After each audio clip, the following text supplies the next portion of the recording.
by none other than the Proteus champion himself, Paul Robinson, legend of Essex. Now I'm calling you that as well. So Johnny Storm the other day.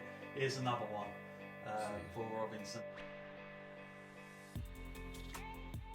So I think let's start at the top then. You are the Proteus champion now. I've never seen you look as happy as you looked when you won that, and you gave this really authentic, passionate speech afterwards. There's, I'm sure everyone's seen the video now of you pretty in your moment. Yeah, we love it though, but it shows how passionate you were. And like from my perspective, it's like a nice transparent crossover between, you know, you yourself as a performer and also in progress, but it seemed like recognition for you and all your work.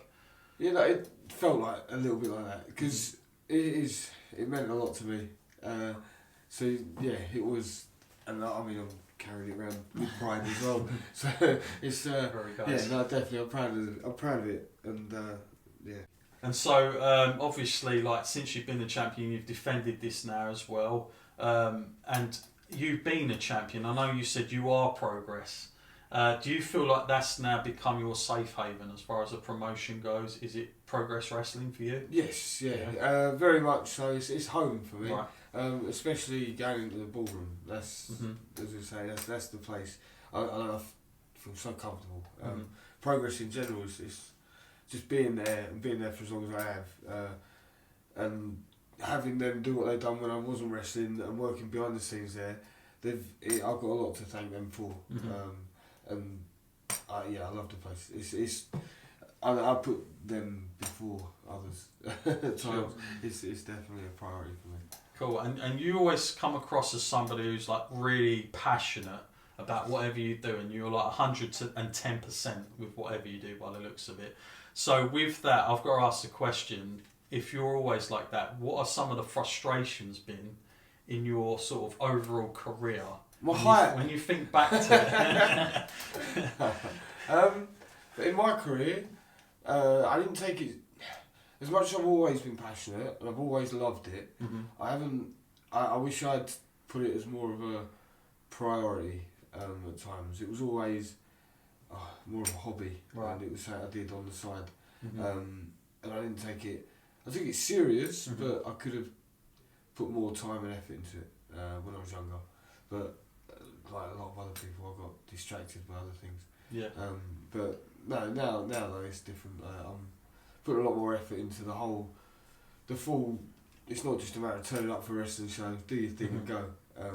It's everything that comes with it now. And I mean, when I was first wrestling, you didn't even have social media to do all that. So, and that's another world altogether. So just, I think it took me longer than it did a lot of others to get that, even just that into my head. And how to use it. Yeah. So there's a lot. There's a lot of frustrations, but there's no point in you just make you bitter if you think about it. So just crack on. Get on what I'm doing. And when you was younger, I always ask this to everybody: who were your sort of like? Who was you a fan favourite of as a child? And also when you start to learn wrestling, because I always think people have a different perception once they start learning the craft, like of the wrestlers that they liked, they might change that around sometimes. Who have those people been in? First person I ever saw, I remember watching a videotape was oh no, I can't remember, I forgot it. I'll come back to that. I can't remember his name. Happens to everyone. No, yeah, I know, I've done this before as well, I've said it before. It's where the geezer that used to eat the corner pads and that, bald. George Animal Steel. Yes, he was the first person that opened us to wrestling. Okay. And then like growing up, I was always into it was mainly The Rock and Ken Shamrock. In sort of the later 90s. They were the two, I think I followed them. As I got into wrestling myself, sort of the earlier 2000s, mid-2000s, I watched a lot of Dean Malenko and Jamie Noble. Right. Yeah. I think it was more because they were the shorter guys as well. Yeah. And because as much as I do the flippy, flyy style, I'm not necessarily as good at it as others, and I never have been, because I'm not a gymnast or anything like that. So their style was never the elegant, pretty style. So it was nice. I enjoyed watching them. Yeah. When I was younger. Cool. Yeah. So what was it about wrestling though that got you into wrestling? There's many other things you could have had as a hobby. You could have been into martial arts. I did kickbox for a long time. I was kickboxing and that overlapped a little bit with the wrestling. And then I think we was backyard wrestling with my friends. We've all done that. Yeah, 2002 sort of time. Can't imagine what level that was with you. It's fun. A different level to us. Oh mate, believe it or not, when I backyard wrestled, my finisher was a headlock. Yeah, no, I let them idiots can cut themselves up in the field. I didn't do that in the field. I was the one that wrestled because no one else wrestled. Because they were all, I was... Smart one. Yeah. But no, 2002, 2003 sort of time. My mate who I wrestled with found a wrestling school, and because I've always watched it, so it was always like play wrestling in school, then you're on the field, and like year 5, 6, and then you go to year 7, 8, and people start realising it's not too cool, and you've got your group that still like wrestling, and so that's it, and we were all part of that group, and so I was always into it, and then backyard wrestling with my friends, we found a school, and then I think after about 6 months I was the only one still at the school. They all preferred backyarding because it wasn't restricted. They could do what they want, and they just sort of went from there. I don't know. And myself and Matt, we both attended the Wembley show from last year and watched you in probably so one you're of the going to cut yourself up, you do it. Yeah, I was going to say, you get paid for it, but it's certainly one of the most violent matches I've ever seen in person. Especially in front of that many people. How is that to go through, knowing what you're going to go through? What is your mentality before you do that? Do you have a certain hype yourself? It's different for them. Yeah. I've always got a thing I do. It's not a thing I have to do. I'm not obsessive. I have to wear the same pair of socks and all that. Like the footballers and that. There's things I do in general to get in the mood, especially when I was not so liked. I'd have to really get in that zone. But in general, for that, I shut myself off a good hour. No, I can't even say that really. I think it's more the build up to it. You just the whole day you're preparing yourself for a fight. You're not going in at a wrestle because you don't know. As planned as things can be, them sort of accidents can happen. So you get yourself ready for a proper. You detach yourself, if you like, and when you're in there, I don't know, you get an adrenaline rush. I mean, I've always growing up enjoyed fighting, so just that feeling once you've taken a few smashes and you're down and you're adrenaline, you get that second wind. And I think at one point at Wembley, you can see when it hit me, I was on the outside of the ring, and I'd smashed, I think, a light tube over his head. And I'm looking hard camera and I just scream I'm happy. There's a lot of times I've had it before. I remember I can't remember what match it was, but it was one of the Jimmy Havoc ones. Paz comes up to me and he's like, Paul, the cut's really bad. I'm like, yeah, how bad? He's like, really bad. Does it need stitches? Definitely. Oh yeah. I fucking love it.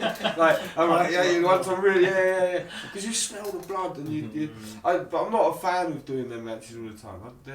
Because you can't. I'm not a believer of doing it for the sake of doing it. No, we're the exact same way. I think it has to be done at the right time. Otherwise, it just gets overexposed. That's it. I mean, it becomes a norm. Coming off the back of them, I'd have promotions. They'd contact me and ask me to do the matches.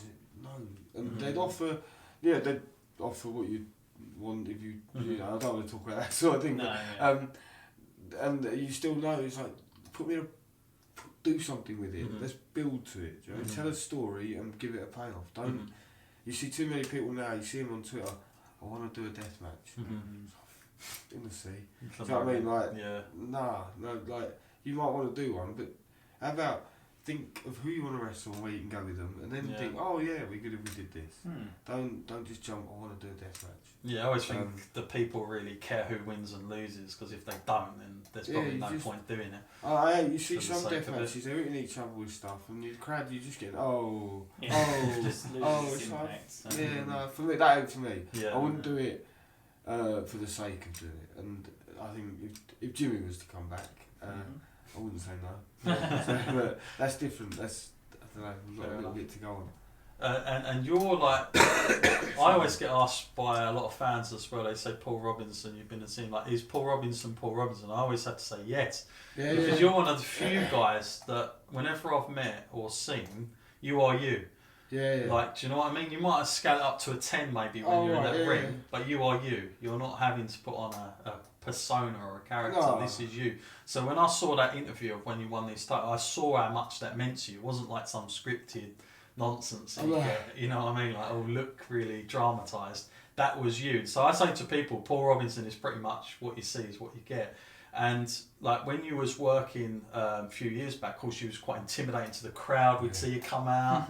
Like that was pretty brave because you never know what you're going to get. No, I was worried one day I'd get a smash in the jaw, boom, and kill all credibility. But how did you sort of come? Was that just you organically? Like just come out and decided to do that with that interaction with people, because it certainly gets people. Yeah, it was just have it. I mean, I think what I did do in a way, because I think there was a lot of complaints as well as spitting and stuff like that. Instead of sort of starting at the bottom and working way up as a baddie, I started at the top and found out what didn't work. Right. And then, but in a way, it made me more hated, and I think it worked. But no, it was just. I mean, I've been that person at times when I was younger, and I've had to be like that, and it was just using that. And I mean, I can still be like that now, and but there's no need. You pick your moments. And through your, of course, career, who are some of the better, like, sort of favourite people you've like working matches with, and why? Ashley Reed is the first one I've got a name. I don't know if you know Ashley Reed. Not on the Mr. top. IPW. It was my first proper feud in wrestling, and Ashley Reed was.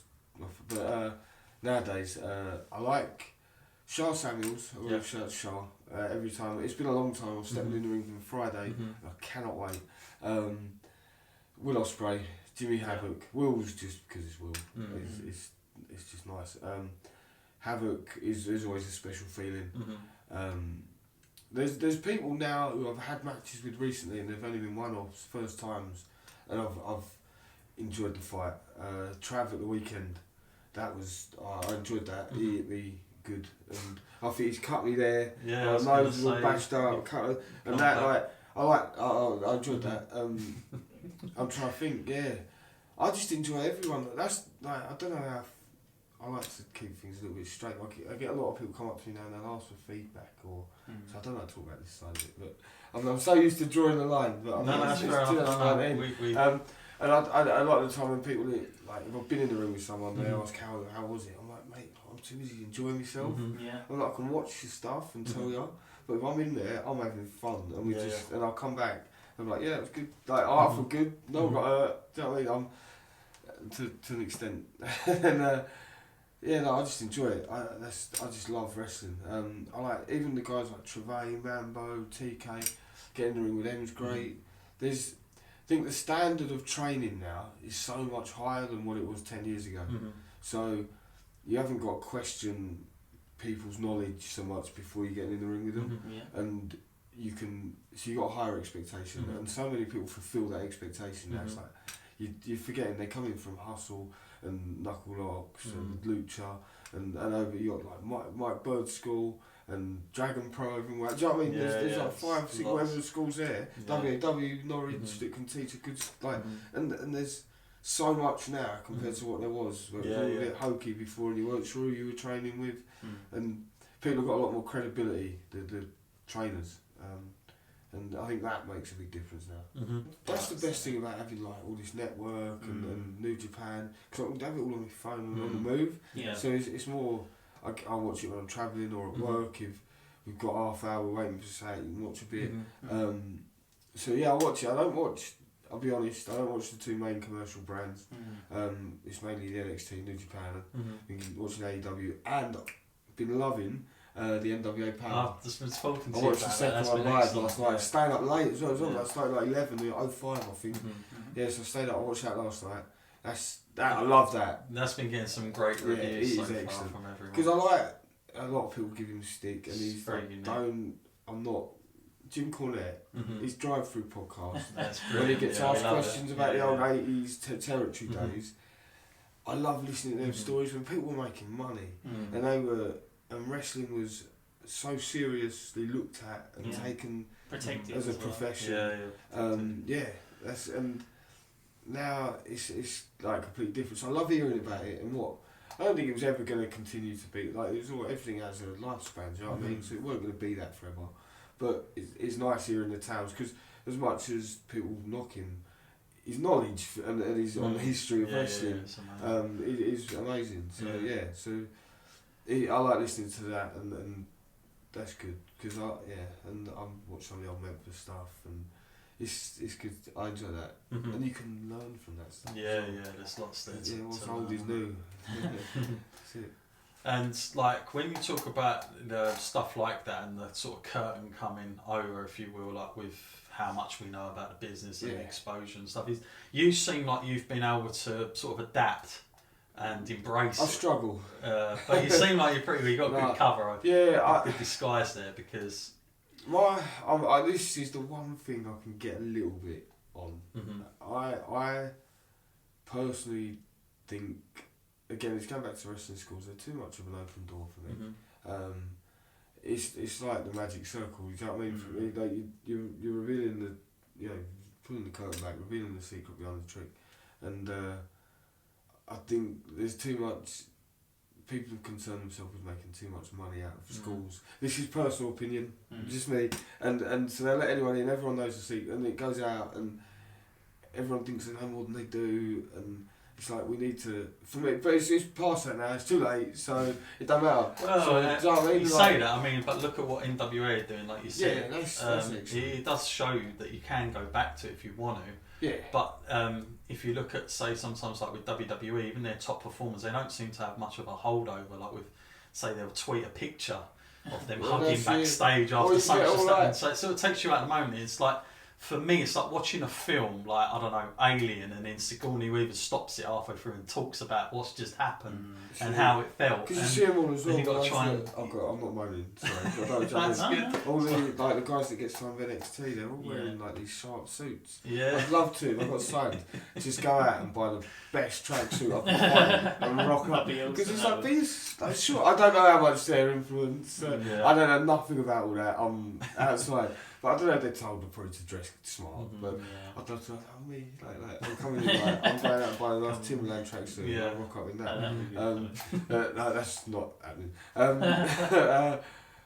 Like, everyone's moulded, and it's like a little bit of authenticity and a bit of like, be yourself, and that's what I love. Eddie Kingston on the NWA, he's still in, he's good, do you know what I mean? They haven't reined him in, I think he swore in the tag match, didn't he, about the eyes. And it's like, and the reaction that got, because it was being him, and it sounded real. And it'd be nice if they took the leash off from some wrestlers a little bit, like Jericho at AEW. You see he's talking from like him talking, and you can see it. It's because if you give him a script, you have to think, and it's nice not to just. Really love. That's the good thing about independent wrestling over here. When I went to All Star just this past Sunday, a lot of the guys all praised you because they said you'd done so much work with just the Essex sort of indie scene around here, and you helped it out quite a lot. You got a lot of praise from a lot of the guys, and obviously you're from this area. But do you see much of this stuff going on? There's a lot around here now. Yeah, no, I do watch it, and I've never seen it as busy, to be honest with you. It's good. Yeah. I don't really know. You got WrestleFalls. Drop kicks, All Star come in, RCWA. Anyone else? You got that new one coming. They got a show I think this weekend, or I see a match announced for it. Apex. Oh, Triumph, I think. Triumph, is that it? Yeah, there's one for them. There's a lot. Yeah. So I do get. I would like to work for more. It's from his. Yeah, and that's what I was going to say, like, because you want to help them, but then at the same time you got to like protect yourself a bit. I'm not bothered about it, like, because the good thing about it, like, I talked to Ollie who runs WrestleFalls. He lets the family come in, so they don't get to come to a lot of shows because if it is travelling a long distance or a lot of the stuff's 14 plus now, or even it's borderline stuff, and. So it's not necessarily always appropriate for kids like they're 7 and 9. Maybe when they're 5 years time, it's different. So it's nice. You can go 20 minutes down the road and just work. It's fun as well. You can invite a couple of mates along if they want to come along, and I enjoy it. If I can get there, it's time. That's it. And Progress Wrestling seems to have gone like from strength to strength. Like it's such a niche audience now. It's got its fan base. Like it's not the they drew at Wembley pretty well. And it goes from strength to strength. The Alexandra Palace shows are always epic to go and see as a spectator, like we do. Where do you see that as a company? Like, can that go any further? Do they want to go further, or do you think they're just best sticking to what they're doing now? Because I don't know where else they can go. Mm-hmm. I mean, to tell you where they could go, I'd need to know finances. You know what I mean? Because I don't know, for example, what sort of numbers are demanding. Mm-hmm. Then that's going to give a sort of effect on where they can get to. But what it is I love it for what it is. I mean, it doesn't need to be any more than it is. Because to be any more would mean treading on other people's sort of areas. And I know we haven't so much got that. If they go to America, they can work with people like they have done, haven't they? They've gone, and they went to France, that sort of thing. I think that's all they need to do. Like maybe they've done the New York tour or something. They've done other tours. They've done what else? They've done theatre. So I never used to do them. So I know they've done bits and bobs elsewhere. So them sort of things. I think that's enough just to satisfy the fans there and sort of get yourself about, but I don't. I've got to ask. Some guys who we spoke to seem very passionate or angry sometimes about NXT UK, and some people are like, no, it's only helping. Where do you sit with that? And like, why is it that some people are so sort of like hard up about just worrying about this NXT UK? They're jealous. That's all it is. They're jealous of the people who are going to sign. Because there's so many people that feel I'm better than him, or I don't know, I've been wrestling longer and I should get the opportunity. It's about who's going to fill the roles there. I think it's great. Right. My friends are working for WWE. How cool is that? It's bottom line. And there's still, it's not like it's affected the indie scene. It's given more opportunities to people. That's all it's done. I mean, people have got to understand as well is they might not fit that, so they're not going to go there. That's all I think it is. People want to be there because deep down that was their goal, and they're not getting there, so they might have a little moan up. I mean, it's not affected the houses on shows up in that I do, that I know of, that, and everyone seems happier. There's more there's more of it going on. It does seem strange because you think to those wrestlers that are there that still can go and work on the indies, it gives them more exposure, and all of a sudden they're known from. There's people doing dark matches as well. Even if you go there, do a dark match, tick the box, go back out, do your thing. There's again, there's other opportunities elsewhere as well now. So it's not even. Don't get bitter about them. Go and do something else if you don't. So many people are so concerned about what other people are doing. Just worry about yourself. Have fun, smile and crack on. That's just it's good. I don't see WWE wrestling doing regular shows in the UK. So that's saying working with the NXT UK guys. They've, if you look at them all, they've all learned so much while they've been in the performance centre. I'm only benefiting from that. Oh yeah, and there's loads of other wrestlers that don't realise every time we wrestle them, we're learning because things like positioning and timing, and they're learning it from the best wrestlers and teachers and trainers in the world, and it's only filtering down to us. Do you know what I mean? They're passing on knowledge. We certainly heard a lot of that from Travis Banks last time. He was just talking about.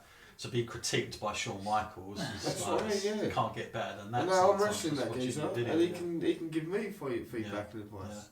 So why moan? I'm learning still. Do you know what I mean? And that's what people forget. They get so set in there. It's like, just sit there and talk to these guys. Ask them what they're doing at the performance centre and learn. And if I can learn, everyone can learn. And now I've got to ask you towards the end of this interview, the Proteus Championship. Now this can be defended on any rule of the champions' discretion. Like what? Like I've seen a lot of things go up on your Twitter, like some suggestions. Sainsbury's car park. Good idea. But what do you want to like? Where's the legacy for you? What do you? Because I get the feeling you want to make this title your own. Like I always believe the title never makes the guy makes the title, right? So I can see your reign being quite unique with this, but I've got a feeling you're not all just about having tear ups in car parks and stuff like that. Because I think I think when we saw you at Super Strong Style, that was the night where I thought it was a bit like watching King of the Ring, like Bret Hart, when they sent him out and had 3 different type of matches and stuff like that, and you've seen how adaptable these people are. But that night, those 3 days, you had like 3 completely different matches, and all of them were brilliant. Like there wasn't one. Do you know what I mean? Like Jimmy, especially Jimmy at the end, but like it showed how versatile you are as a performer. I get the feeling you'd like to sort of bring that more into this title as well. Yeah, like defending it. That's the best thing really, because although it's tap out, knockout, everyone's going to bring a different fight to me.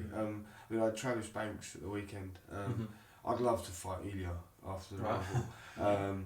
And then, for example, I could wrestle someone like Jordan Breaks. Do you know what I mean? Or anyone like just Darryl Allen, who's a different style. And then you've got you've Callum Newman. I'm just throwing names out of different styles. Sort of, like so everyone's going to bring a different fight to me.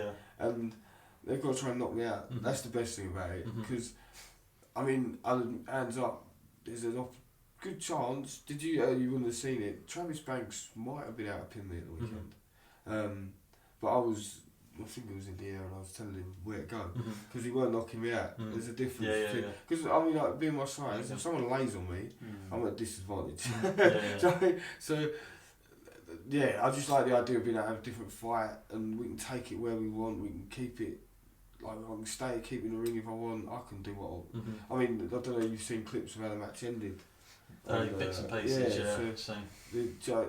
we can have fun. I can have fun.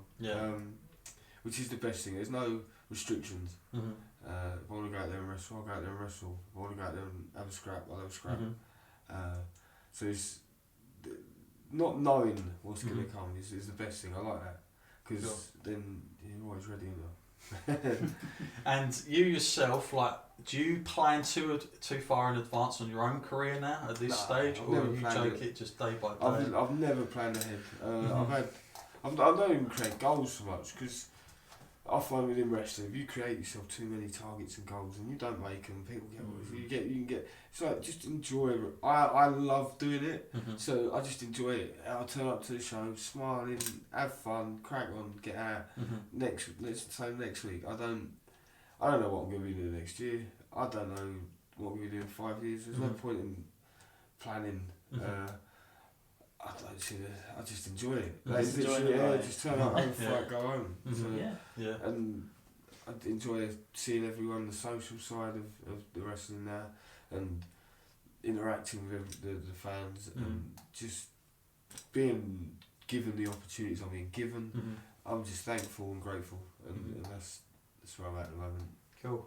Well, thank you for your time and coming along. It's been great to meet you. You've humbled us even more. So, different side of you. We were worried. No, it's good. So I'm all bunged up. I'm not. We were worried. Great. Thank you.